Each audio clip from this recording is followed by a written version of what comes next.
ஸ்ரீ சாய்ராம், ஜெய் சாய்ராம், எங்கள் ஸ்ரீ சாய்ராம்.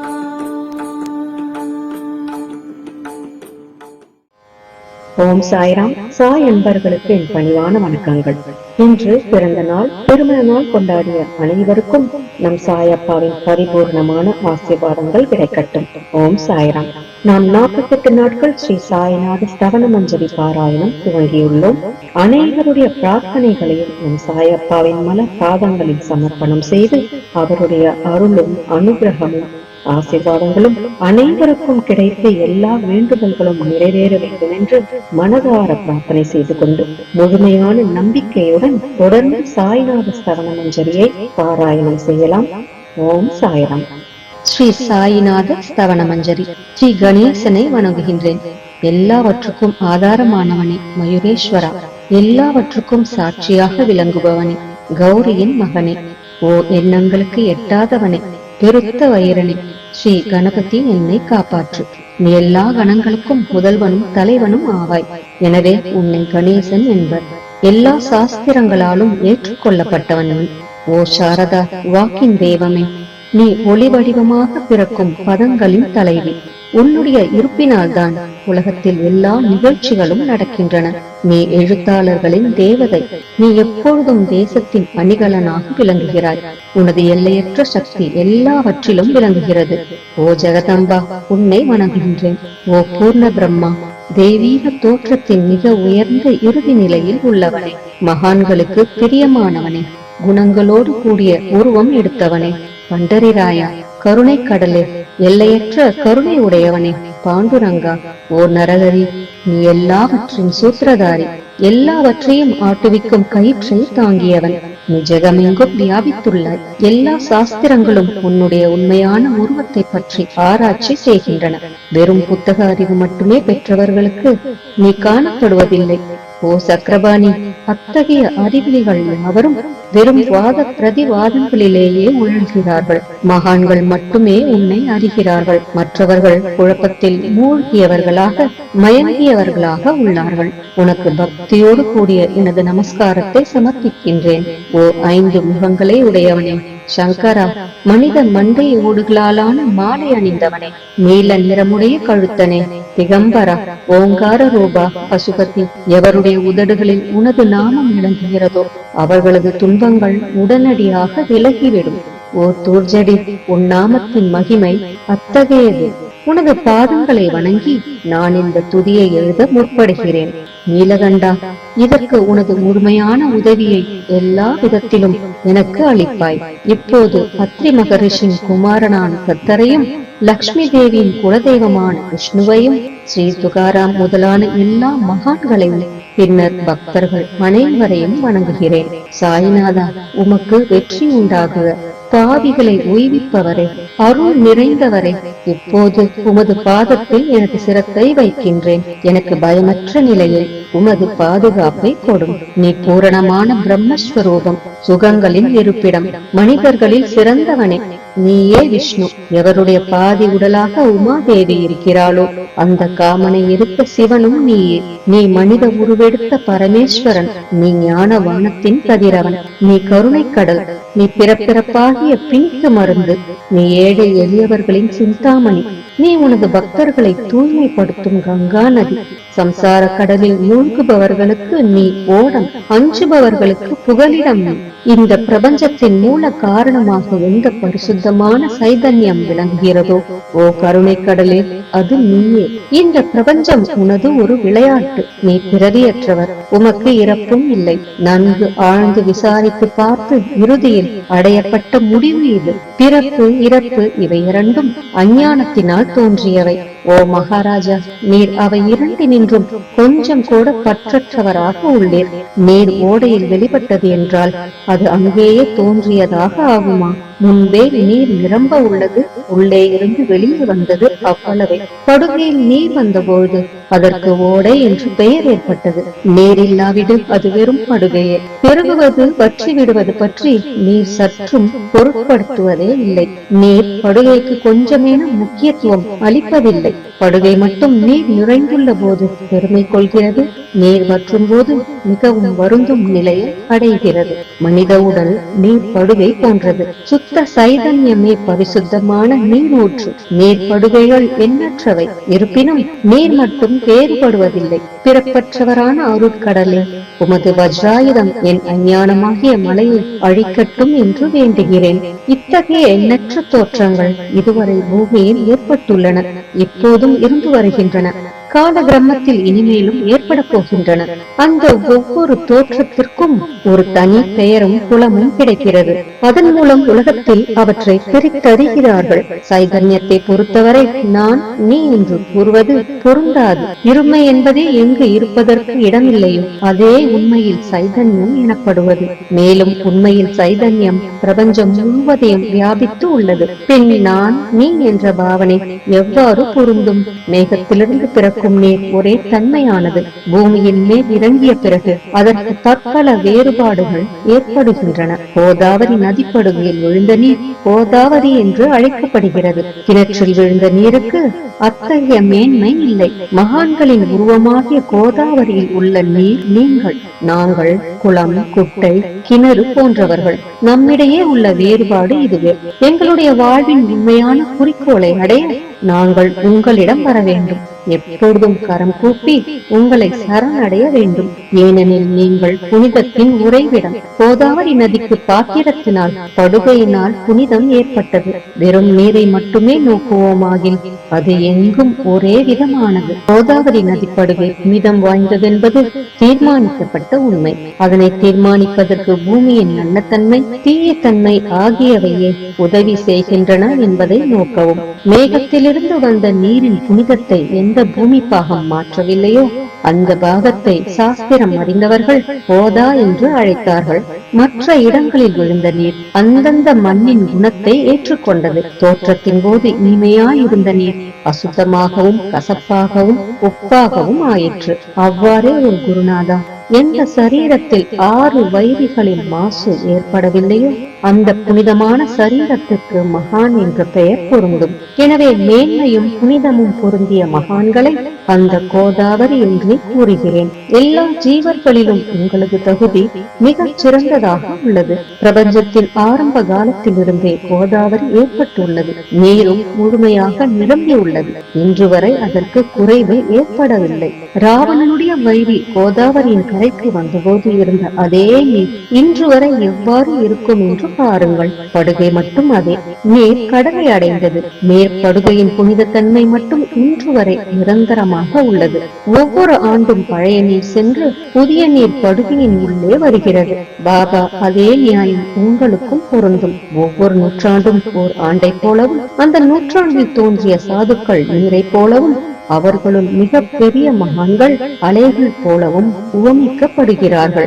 இந்த மகான்களின் உருவமாகிய கோதாவரியில் முதல் ஆண்டில் சனகர், சனந்தனர் முதலியோரின் வெள்ளம் ஏற்பட்டது. பின்னர் நாரதர், தும்புரு, பிரகலாதன், பலிராஜா, சபரி, அங்கதன், வாயுகுமாரன், விதுரர், கோபர்களும் கோபிகைகளும் தோன்றினர். இவ்வாறு இன்று வரை ஒவ்வொரு நூற்றாண்டிலும் ஒன்றன் பின் ஒன்றாக மகான்களின் வெள்ளம் ஏற்பட்டு வந்துள்ளது. நான் அதனை வர்ணிப்பதற்கு இயலாதவனாக உள்ளேன். ஓ சாயிநாதா, இந்த நிகழும் நூற்றாண்டில் மகான்களின் தோற்றமாகிய கோதாவரியில் நிச்சயமாக உமது வெள்ளம் வந்துள்ளது. எனவே உனது திவ்ய சரணாரவிந்தங்களுக்கு வந்தனை செய்கிறேன். மகாராஜா, எனது துர்குணங்களை கொஞ்சம் கூட பொருட்படுத்த வேண்டாம். நான் ஏழை, எளியவன், அஞ்ஞானி, பாவிகளுக்குள்ளே தலை சிறந்தவன், எல்லா துர்குணங்களும் பொருந்தியவன். ஆனால் என்னை நிராகரிக்க வேண்டாம். பரிசக்கள் இரும்பினுடைய குறைகளை பொருட்படுத்துவதில்லை. கோதாவரி நதி தன்னை அடைந்த கிராமத்து சிறு ஓடைகளை திருப்பி அனுப்புவதில்லை. உங்களுடைய அருள்நோக்கை செலுத்தி என்னிடமுள்ள எல்லா தீய குணங்களையும் விரைவாக அழித்து விடுங்கள். அடியேனுடைய வேண்டுதல் இதுவே. பரிசுகளின் தொடர்பு ஏற்பட்டும் இரும்பின் இரும்புத்தன்மை அழிக்கப்படாவிட்டால் குருநாதா, அது பரிசுகளின் பெருமைக்கு இழுக்கு. என்னை பாவியாகவே இருக்கும்படி வைக்காதீர். தாங்கள் தாழ்வும் அடைய வேண்டாம். நீங்கள் பரிசுகள், நான் இரும்பு. எனது அவமானம் உமதே என்பதை பாருங்கள். குழந்தை எப்பொழுதும் தவறுகள் செய்கிறது, ஆனால் தாய் சினம் கொள்வதில்லை. இதை நினைவில் கொண்டு எனக்கு உங்கள் அருளாகிய பிரசாதத்தை அளிப்பீராக. ஓ சத்குரு சாய்நாதா, நீயே எனது கற்பகத்தரு. சம்சார சாகரத்தை கடக்க உதவும் சிறந்த படகு நிச்சயமாக நீயே. நீ காமதேனு, சிந்தாமணி, நீ ஞான வானத்தின் கதிரவன். நற்குணங்களின் பெரும் சுரங்கம். சுவர்க்கத்திற்கு செல்ல உதவும் படிகளும் நீயே. ஓ புண்ணியங்களின் இருப்பிடமே, சுத்திகரிப்பவரை, சிறந்தவரே. ஓ சாந்தமூர்த்தி, ஆனந்தத்தின் உறைவிடமே, பிரம்மஸ்வரூபா, பரிபூரணனே, வேறுபாடு அற்றவனே, ஞான கடலே.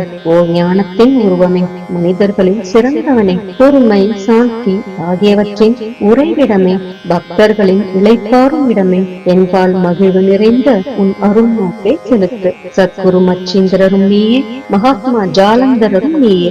நீயே நிவృத்திநாதரும் ஞானேஸ்வரரும் ஆவாய். கபீர், ஷேக் முகமது, ஏசுநாதர் ஆகியோரும் நீயே. நீயே போதலாவும் சாவத்தாமாலியும் உண்மையில் ராமதாசரும் நீயே. சாயிநாதா, நீயே துகாராம், சகாராம் மகாராஜும் மாணிக்க பிரபுவும் நீயே. உமது இந்த அவதாரம் உண்மையில் அறிய முடியாத விதமாக உள்ளது. தங்களுடைய ஜாதியை பற்றி எவரும் அறிந்து கொள்ளும்படி தாங்கள் விடவில்லை. சிலர் உங்களை முஸ்லிம் என்கின்றனர், சிலர் அந்தனர் என்கின்றனர். கிருஷ்ணனுக்கு சமமான லீலைகளை தாங்கள் செய்கிறீர்கள். ஸ்ரீ கிருஷ்ணனை பார்த்து பலரும் பலவிதமாக பேசினர். சிலர் எதுகுலத்து அரிய ஆபரணம் என்றனர், சிலர் இடையன் என்றனர். யசோதை மென்மையான குழந்தை என்றான். கம்சன் மகா காலன் என்றான். உத்தவர் அன்பு வடிவானவன் என்றார். அர்ஜுனன் பூர்ண ஞானி என்றான். அவ்வாறே தங்களை பற்றியும் தத்தமது மனதில் நிச்சயப்படுத்தியதற்கு தக்கபடி அவரவர்கள் அழைக்கின்றனர். மசூதி உங்களது இருப்பிடம். உமது காதுகள் குத்தி இருக்கப்படவில்லை. உங்களது பாதியா சடங்கையும் பார்த்துவிட்டு உங்களை முஸ்லிம் என்று கூறுவது பொருத்தமாகவே உள்ளது. அவ்வாறே கருணை வடிவான உமது அகம் வழிபாட்டை பார்த்து நீங்கள் இந்துதான் என்று எங்கள் மனதில் நிச்சயம் ஏற்பட்டது. ஆனால் வெளி விவகாரங்களில் உள்ள இத்தகைய வேறுபாடுகளை தர்க்கவாதிகளே விரும்புவார்கள். உண்மையான ஞானத்தில் ஆர்வமுள்ள பக்தர்கள் அவற்றுக்கு முக்கியத்துவம் அளிக்க மாட்டார்கள். நீங்கள் பிரம்மத்தின் நிலையில் விளங்குகிறீர்கள். உங்களுக்கு ஜாதியும் கோத்திரமும் இல்லை. நீர் எல்லோருக்கும் குருமூர்த்தியாகவும் ஆதி காரணமாகவும் உள்ளீர். முஸ்லிம் இந்துக்களிடையே பகைமை ஏற்பட்டதால் அவர்களை ஒற்றுமைப்படுத்துவதற்காக மசூதி, அக்னி இரண்டையும் ஏற்று பக்தர்களுக்கு உங்கள் லீலையை காட்டினீர்கள். தாங்கள் ஜாதி மதங்களுக்கு அப்பாற்பட்டவர். நீங்கள் பிரம்மமே. உண்மையில் நீங்கள் அது தத்துவமசி. நீங்கள் உண்மையில் தர்க்கங்களுக்கு அப்பாற்பட்டவர். உங்கள் முன்னால் எவ்வளவோ தர்க்க விதர்க்கங்கள் நிகழ்ந்தன. அங்கே எனது சாதாரண மொழிகள் எப்படி ஏற்படும்? ஆனால் உங்களை பார்க்கும்போது என்னால் மௌனமாக இருக்க முடியவில்லை. துதி செய்வதற்கு உலக வழக்கில் பதங்களே சாதனமாக உள்ளன. எனவே உங்கள் அருளாசியுடன் பதங்களால் என்னென்ன வர்ணனைகள் ஏற்படுகின்றனவோ அவற்றை எப்போதும் செய்வேன். மகான்களின் தகுதி கடவுளின் தகுதியை விட வேறுபட்டதும் மிக உயர்ந்ததும் ஆகும். சாதுக்களின் அருகில் எனது உனது என்ற வேறுபாடுகளுக்கு சிறிதேனும் இடமில்லை. கிரண்ய கசிபுவுக்கும் ராவணனுக்கும் கடவுளை வெறுத்ததன் மூலம் மரணம் ஏற்பட்டது. இத்தகைய சம்பவம் ஒன்று கூட மகான்களின் கரத்தால் நிகழவில்லை. அரசன் கோபிச்சந்தன் ஜாலந்தரரை சாண குவியலில் புதைத்தான். ஆனால் அந்த மகான் மனம் வருந்தவில்லை. மாறாக அந்த அரசனை சம்சார சுழலிலிருந்து விடுவித்து அமரனாக செய்துவிட்டார். இத்தகைய மகான்களின் மேன்மையை எவ்வாறு வர்ணிப்பேன்? மகான்கள் சூரியனை போன்றவர்கள். அவர்களின் கருணை ஒளிமயமானது. மகான்கள் சுகம் தரும் சந்திரனை போன்றவர்கள். அவர்களுடைய அருள் சந்திரனுடைய ஒளி போன்றது. மகான்கள் இதமளிக்கும் கஸ்தூரி போன்றவர்கள். அவர்களின் அருள் அதன் நறுமணம் போன்றது. மகான்கள் ரசம் நிரம்பிய கரும்பு போன்றவர்கள். அவர்களது அருள் அதன் இன்சுவை போன்றது.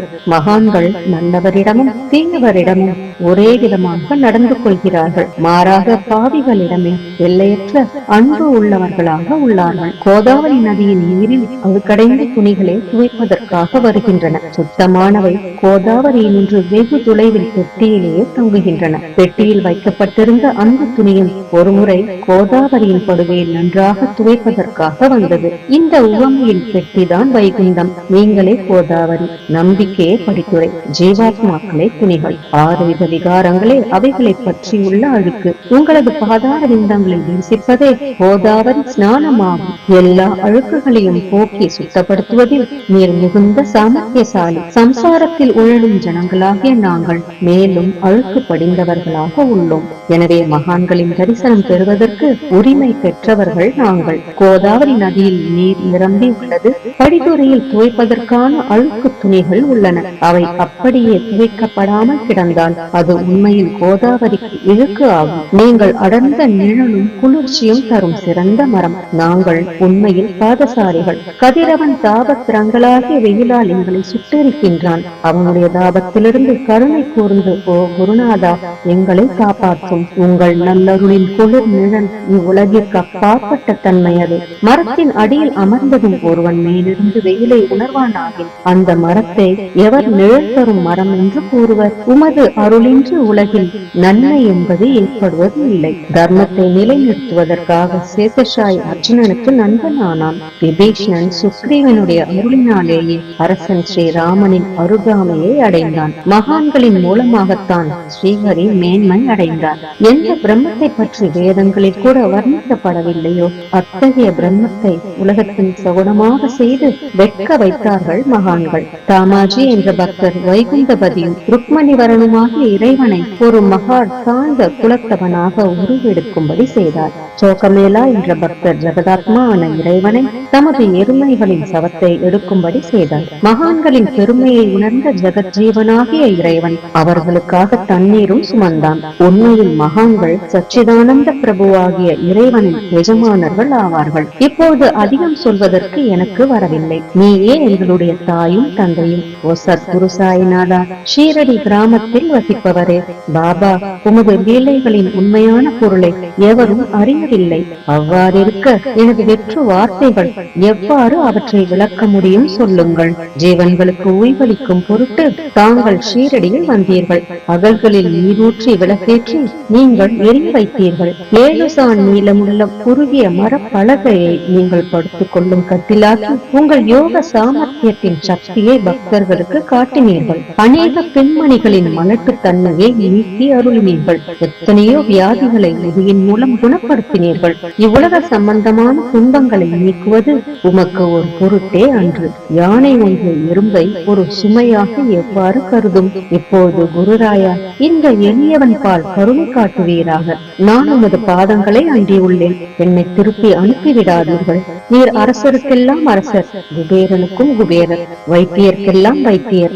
உங்களை விட சிறந்தவர் எவரும் இல்லர். மற்ற தெய்வங்களை பூஜிப்பதற்கு அதற்கு தகுந்த சிறப்பு உபகரணங்கள் உள்ளன. ஆனால் உம்மை பூஜிப்பதற்கு உலகில் பொருட்களே இல்லை. சூரியனுடைய இல்லத்தில் தீபாவளி பண்டிகை வந்ததென்றால் எப்பேற்பட்ட பொருட்களை கொண்டு அதை கொண்டாடுவோம். சமுத்திரத்தின் தாகத்தை தீர்க்க இப்புவியிடத்தில் நீர் இல்லை. நெருப்பை உஷ்ணப்படுத்த எங்கிருந்து அக்னி கொண்டு வருவது?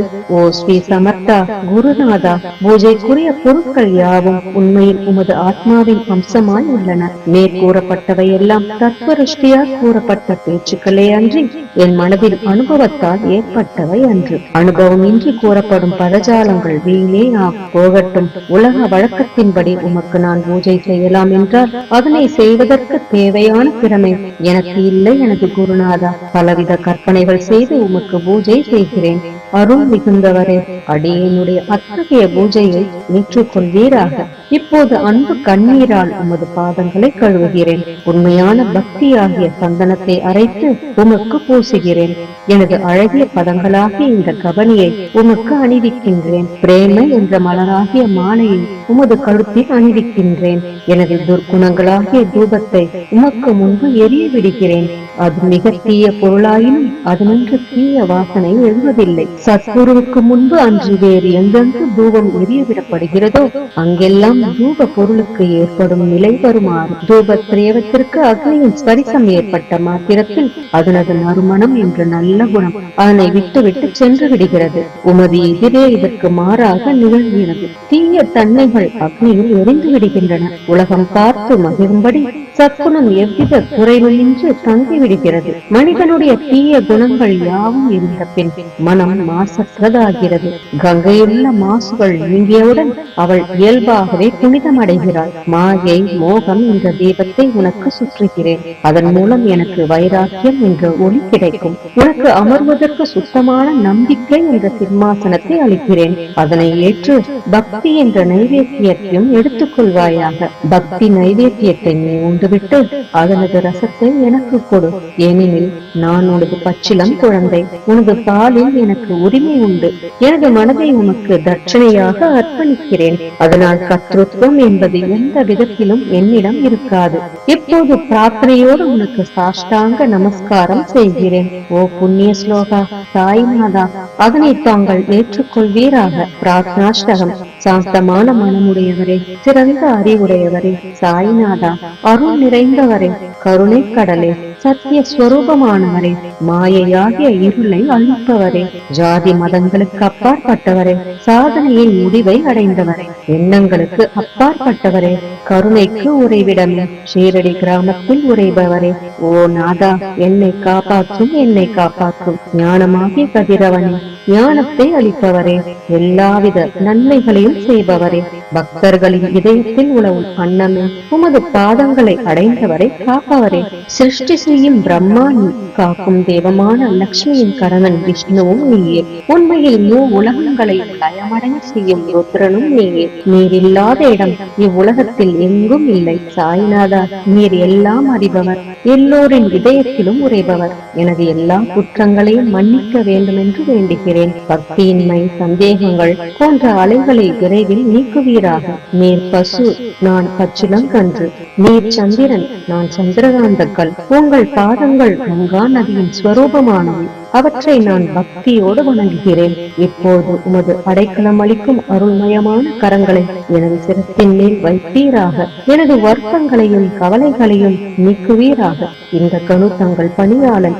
இந்த பிரார்த்தனாஷ்டகத்தை கூறி நான் சாஷ்டாங்க நமஸ்காரம் செய்கிறேன். எனது பாவங்களையும் துன்பங்களையும் ஏழ்மையையும் உடனடியாக நீக்குவீராக. நீர் பசு, நான் கன்று. நீர் தாய், நான் குழந்தை. என் விஷயத்தில் மனதில் கடினம் கொள்ள வேண்டாம். நீர் மலையகிரியில் உள்ள சந்தன மரம், நான் முள்ளடர்ந்த புதர். நீர் புனிதமான கோதாவரி நீர், நான் பெரும் பாவி. ஓ குருநாதா, உமது தரிசனம் ஏற்பட்ட பிறகும் என்னிடத்தில் உள்ள துர்குணம் என்ற மாசு அவ்வாறே தங்கி இருக்குமாகில் உம்மை சந்தனம் என்று எவர் கூறுவர்? கஸ்தூரியின் அண்மையை அடைந்த மண்ணும் உயர்வாக மதிக்கப்படுகிறது. மலர்களின் அண்மையால் மாறும் தலையில் உயர்ந்த இடத்தை பெறுகிறது. மகான்களின் தன்மையும் இத்தகையதே. அவர்கள் எந்தெந்த பொருட்களை ஏற்றுக்கொள்கிறார்களோ அவற்றை உயர்ந்த நிலைகளை அடைவிக்கிறார்கள். சிவபெருமான் விபூதி, கோவணம், நந்தி ஆகியவற்றை ஏற்றுக்கொண்டதால் எல்லா திக்குகளிலும் அந்த பொருட்களுக்கு மிகவும் மதிப்பு ஏற்பட்டுள்ளது. இடையர்களை மகிழ்விக்கும் பொருட்டு பிருந்தாவனத்திலும் யமுனை நதி கரையிலும் ஜகத்துக்கெல்லாம் இறைவனானவன் கஹிகாலா என்ற விளையாட்டை விளையாடினான். ஞானிகள் அவ்விளையாட்டையும் உயர்வாக மதிக்கிறார்கள். அவ்வாறே நான் துராசாரியாயும் உம்மை அடைந்துள்ளேன். ஓ குருநாதா, எனவே இதை பற்றி உள்ளத்தில் எண்ணி பாரும். ஓ குருராயா, இகத்திலும் பரத்திலும் எந்தெந்த பொருட்களை சுகமென்று என் மனம் சந்தேகமர கருதுகின்றதோ அவற்றையெல்லாம் நிறைவேற்ற வேண்டும். உமது கருணையினால் இவ்வாறு செய்துவிடும். எனது மனதை அடக்கிவிடும். சமுதிரத்தை இனிமையாக செய்துவிட்டால் பிறகு உப்புத்தன்மையை பற்றிய பயம் இல்லை. சமுதிரத்தை இனியதாக்கும் சக்தி உண்மையில் உமக்கு உண்டு. எனவே தாஸ்கனுவின் இந்த வேண்டுதலை நிறைவேற்றுவேன். என்னிடம் என்னென்ன குறைகள் உள்ளனவோ அவை அனைத்தும் உமதே. சித்தர்களுக்கெல்லாம் அரசனான உமக்கு குறை என்பது பொருந்தாது. இப்போது அதிகமாக சொல்வது எதற்காக? நீரே எனக்கு ஆதாரம். தாயினுடைய இடுப்பில் உள்ள குழந்தை இயல்பாகவே பயமற்று இருக்கிறது. ஓ மகாராஜா, இந்த துதியை எவரவர்கள் அன்புடன் படிக்கிறார்களோ கேட்கிறார்களோ அவரவர்களுடைய விருப்பங்களை நிறைவேற்றுவேன். இந்த துதியை படிப்பவர்களின் 3 வித தாபங்களும் ஓராண்டுக்குள் விலகிவிடும் என்பதே இந்த துதியின் மேல் உமது நிரந்தரமான அருளாசியாக இருக்கட்டும். ஸ்நானம் முதலியவற்றை செய்து சுத்தமாக ஆன பின் உங்கள் மனதில் சுத்தமான பக்தியோடு தினமும் இந்த துதியை படிக்கவும். இவ்வாறு செய்ய முடியாவிட்டால் ஒவ்வொரு வியாழக்கிழமை அன்றும் மனதில் சத்குரு மூர்த்தியை இருத்தி படிக்கவும். அதுவும் கூட இயலாவிடில் ஏகாதசி தோறும் அதன் விளைவுகளை பார்ப்பதற்காக இந்த துதியை படியுங்கள். துதியை படிப்பவர்களுக்கு இறுதி கணத்தில் உயர்ந்த நிலையில் குருமூர்த்தி அளிப்பார். நான் சொல்வதை கேட்டுக் கொண்டிருப்பவர்களே, இவ்வுலகில் ஆசைகளை அவர் விரைவில் நிறைவேற்றுவார். இந்த துதியை பாராயணம் செய்வதால், மீண்டும் மீண்டும் படிப்பதால் முட்டாள்கள் அறிவாளிகள் ஆவார்கள். எவருக்காயினும் வாழ்நாள் குறைவாக இருப்பின் அவர்கள் இதை படிப்பதால் 100 ஆண்டு ஆயுள் உள்ளவர்கள் ஆவார்கள். இந்த துதியை படிப்பதால் செல்வத்துக்கு குறைவு இருந்தால் குபேரன் அவர்களது இல்லத்துக்கு வந்து பணி செய்வான். இது சத்தியம் என்று மும்முறை உரைக்கின்றேன். சந்ததி அற்றவர்களுக்கு இந்த துதியை படிப்பதால் குழந்தை செல்வம் கிட்டும். இதனை படிப்பவர்களின் ரோகங்கள் முற்றிலும் நீங்கிவிடும். தினந்தோறும் இந்த துதியை பாராயணம் செய்வதால் பயமும் கவலைகளும் நீங்கிவிடும். மதிப்பும் மரியாதையும் உயரும். அழிவற்ற பிரம்மத்தை உணர்வார்கள். ஓ அறிவாளிகளே, உங்களது மனதில் இந்த துதியை பற்றி நம்பிக்கை கொள்ளுங்கள். தர்க்கங்கள், தவறான எண்ணங்கள் ஆகியவற்றுக்கு கொஞ்சம் கூட இடம் கொடுக்க வேண்டாம். ஷீரடி சேஸ்திரத்திற்கு யாத்திரை செல்லுங்கள். பாபாவின் திருவடிகளை மனதில் நிறுத்துங்கள். அவர் அனாதைகளின் உறவினர். பக்தர்களின் விருப்பங்களை பூர்த்தி செய்யும் கற்பகத்தரு. அவருடைய பேராணையினாலேயே இந்த துதியை எழுதினேன். இல்லாவிடில் பாமரனாகிய என்னால் இத்தகைய படைப்பு எவ்வாறு ஏற்பட முடியும்? சக ஆண்டு 1840 பாத்திரபதம் மாதம் சுத்தபட்சத்தில் கணேச சதுர்த்தி திதி அன்று திங்கட்கிழமை 2வது பிரகரத்தில் புனிதமான நர்மதா நதி தீரத்தில் உள்ள மகேஸ்வரர் என்ற கஷேத்திரத்தில் ஸ்ரீ அகல்யா தேவி சன்னதியில் ஸ்ரீ சாய்நாத ஸ்தவன மஞ்சரி நிறைவடைந்தது. மகேஸ்வரம் என்று புகழ்பெற்ற கஷேத்திரத்தில் இந்த துதி நிறைவடைந்தது. ஸ்ரீ சாய்நாதரின் மனதில் புகுந்து ஒவ்வொரு பதத்தையும் என்னை கூற வைத்தார். தாமோதரன் என்ற சீடன் இந்த துதியை எழுதினான். தாஸ்கனுவாகிய நாம் எல்லா மகான்களுக்கும் பணியாள். ஸ்ரீ சாய்நாத ஸ்தவன மஞ்சரி சம்சார சாகரத்தை கடக்க உதவட்டும். ஓ பாண்டுரங்கா, இதுவே தாஸ்கனுவின் பக்தி மிகுந்த பிரார்த்தனை. மங்களம் மங்களம் சுபமங்கலம். ஜெய் ஜெய் சாயம். நம் சாயப்பாவின் பரிபூரணமான ஆசீர்வாதங்கள் அனைவருக்கும் கிடைக்க வேண்டும் என்று நான் மனதார பிரார்த்தனை செய்கிறேன். அனைவரும் எல்லா நலன்களையும் பெற்று மிகவும் சிறப்பான, மகிழ்ச்சியான, நிம்மதியான, ஆரோக்கியமான வாழ்க்கை வாழ நம் சாயப்பா நம் அனைவரையும் ஆசீர்வதிக்கட்டும். ஜெய் ஜெய் சாய்ராம். ஜெய் சாய்ராம் எங்கள் ஸ்ரீ சாய்ராம். ஜெய் சாய்ராம் ஜெய ஸ்ரீ சாய்ராம். ஜெய் சாய்ராம் எங்கள் ஸ்ரீ சாய்ராம். ஜெய் சாய்ராம் ஜெய ஸ்ரீ சாய்ராம். ஜெய் சாய்ராம் எங்கள் ஸ்ரீ சாய்ராம்.